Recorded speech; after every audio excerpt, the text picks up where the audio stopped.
अखंड ज्योति अगर 2021 शीर्षक है।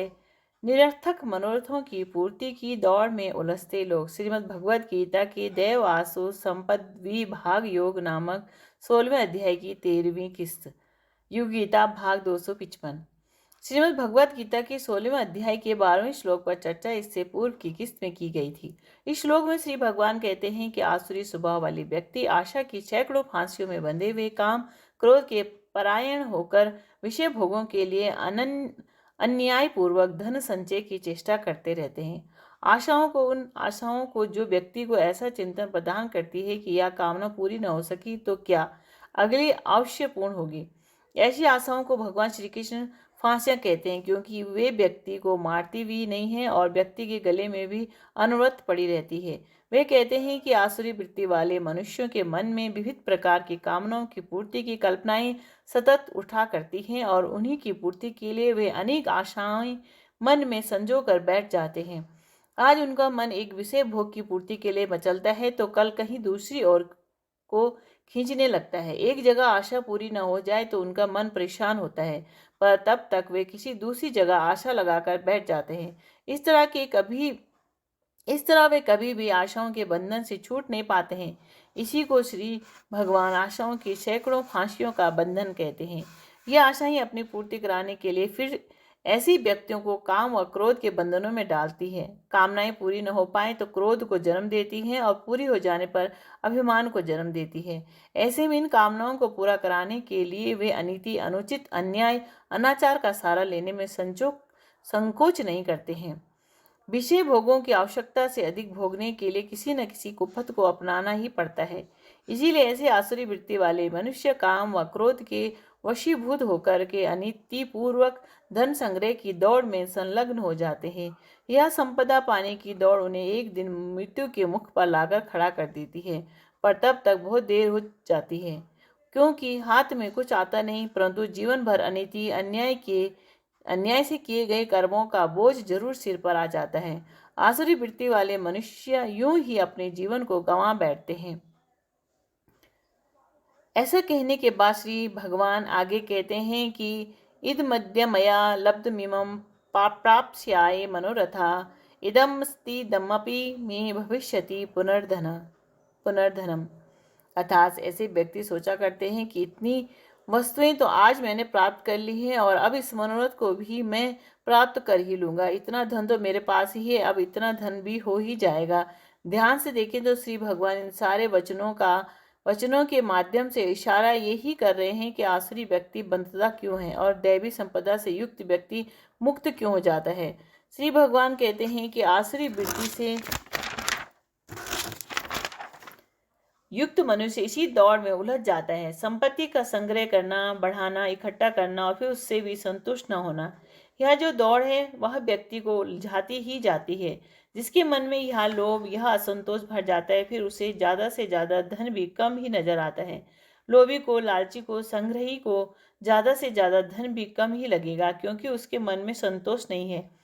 उसके विपरीत संतोषी व्यक्ति को सदा लगेगा कि जो भी मेरे पास है वह भी ज्यादा है, वह भी चला जाए तो कोई हर्ज नहीं। संतोषी सब कुछ खो करके भी खुश है और लोभी सब कुछ पा करके भी दुखी है। प्रसिद्ध बोध कथा आती है कि एक नगर में एक लकड़हारा रहता था। बहुत धन उसके पास ना था। रोज की रोटी के लिए रोज ही परिश्रम करना पड़ता था, पर उससे उसको कोई परेशानी नहीं होती थी। उल्टा वह उस परिश्रम को करके प्रसन्न ही रहता था। एक दिन रानी ने उसको इतना प्रसन्नचित देखा तो राजा से कहा, इस व्यक्ति के पास ऐसा क्या है जिससे इतना खुश है। राजा बोले, यह परिश्रम करता है, संतोष में है, इसे धन दे दो तो यह परेशान हो जाएगा। रानी को लगा कि ऐसा कैसे संभव है, धन मिलेगा तो खुश होएगा, परेशान क्यों हो जाएगा। रानी को सत्य का साक्षात्कार कराने के लिए राजा ने उस लकड़हारे के घर में एक सोने की अशर्फियों से भरी हांडी रखवा दी। घर आने पर लकड़हारे ने देखा कि स्वर्ण से भरा एक बर्तन घर में रखा है तो उसके उल्लास का ठिकाना न रहा। उसने तुरंत सारी अशर्फियां गिननी शुरू कर दी तो 99 निकली। अब उसका मुंह लटक गया। उसे लगा कि 100 अशर्फियां होती तो कितना अच्छा होता। अगले दिन से वो उस अशर्फी को कमाने की दौड़ में लग गया। धीरे धीरे चेहरा सूख गया, मुख की कांति चली गई, चेहरे से मुस्कुराहट, हंसी विदा हो गई।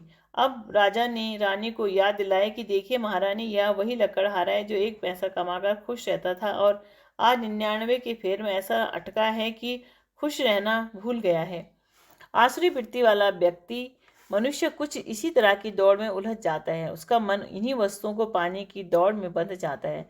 श्री भगवान कहते हैं कि ऐसी वृत्ति वाले मनुष्य सोचते हैं कि आज इतनी वस्तुएं तो प्राप्त कर ली हैं, कल इस शेष मनोरथ को भी पूरा कर लेंगे।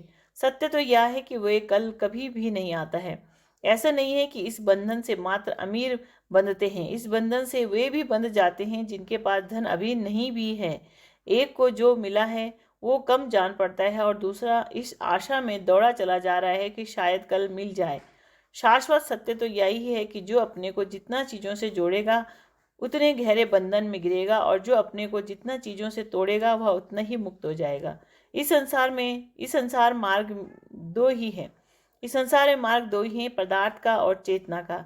एक पदार्थ को खोजने का, धन को इकट्ठा करने का, वस्तुओं के संग्रह का पथ है, तो दूसरा चेतना में डूबने का, उसके परिष्कार का व उसकी रूपांतरण का पथ है। पदार्थ का संग्रह संसार में अटकाता है, बंधन का कारण बनता है और आसुरी वृत्ति वाले मनुष्यों की परिभाषा बनता है। चेतना के रूपांतरण का पथ मुक्ति का मार्ग है, परमात्मा तक पहुंचाता है और दैवी संपदा से युक्त व्यक्तित्वों के व्यक्तित्व को शोभायमान करता है।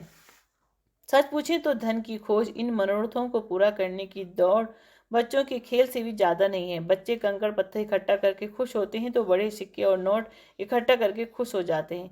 बच्चे गुड्डे गुड़ियों के संबंधों में रस लेते हैं तो बड़े होकर लोग अपने संबंधों में वो ही रस लेने लग जाते हैं।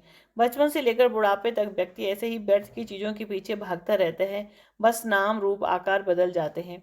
यह दौड़ या पागलपन मात्र तब समाप्त होता है जब भीतर की यात्रा शुरू हो जाती है। जैसे ही हमारी चेतना बाहर के भटकाओं को त्याग कर आंतरिक उपलब्धि की ओर बढ़ना आरंभ करती है, वैसे ही असली संपदा को पाने के अधिकारी हम बन जाते हैं। आसुरी वृत्ति वाले नकली संपत्ति के पीछे दौड़ते हैं और जीवन को भटकाओं में उलझाते हैं, तो वही दैवी वृत्ति वाले असली संपत्ति को अपना आभूषण बनाते हैं। राधे कृष्ण कृमशा।